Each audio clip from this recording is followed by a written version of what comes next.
ওর হাত বাইন্ধা ও আমার সাথে একবার না দুইবার না 2-3 ঘন্টা ছিল, ওখানে একবার না দুইবার না বহুবার করছে এই টাইমটার ভিতরে। আমার মনে হচ্ছে আমার জানটা বের হয়ে যাবো, এরকম অবস্থা। ও কেন এখন বিয়ে করবে না?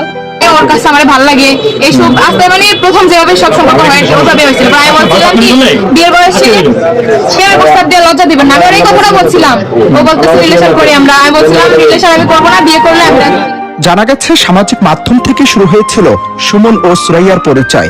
এরপর ঘনিষ্ঠতা বাড়তে থাকে, দেখা সাক্ষাৎ, একসঙ্গে সময় কাটানো, সবকিছু এগোতে থাকে দ্রুত গতিতে।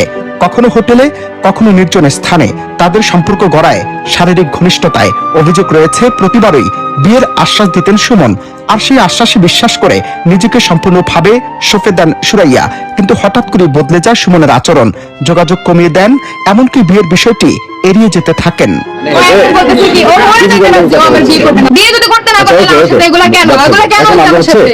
এমন পরিস্থিতিতে ভেঙে না পড়ে বরং প্রতিবাদে নামেন সুরাইয়া। নিজের অধিকার আদায়ের লক্ষ্যে তিনি সরাসরি চলে আসেন সুমনের ফার্মেসিতে। সেখানে বসে শুরু করেন অনশন। দাবি একটাই, বিয়ে করতে হবে। স্থানীয়দের মতে বিষয়টি মুহূর্তেই ছড়িয়ে পড়ে এলাকায়।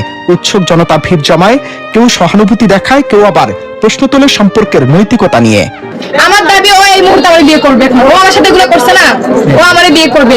ও আমারে খারাপ বলতেছে, ও আমার মতো আরো 4টা-5টা মেয়ের সাথে একই কাহিনী করছে, একই কাহিনী। আমার ইজ্জত আর নাই, আমার ইজ্জত ওর হাতে। আমার রাজনীতির হুমকি দেয়, নিজের ঘুরে আমার বংশ শেষ করে দিব। এই ঘটনাটি শুধু একটি প্রেমের সম্পর্কের ভাঙন নয়, বরং সামাজিক বাস্তবতার এক কঠিন প্রতিচ্ছবি। প্রতিশ্রুতি, বিশ্বাস আর দায়িত্ব, এই তিনটির অভাবেই এমন পরিস্থিতির জন্ম দেয়। বিশেষজ্ঞরা বলছেন, সম্পর্ক যত ঘনিষ্ঠ হোক না কেন, আইনগত সামাজিক নিরাপত্তা নিশ্চিত না করে এমন সিদ্ধান্ত ভবিষ্যতে বড় ধরনের বিপদের কারণ হতে পারে।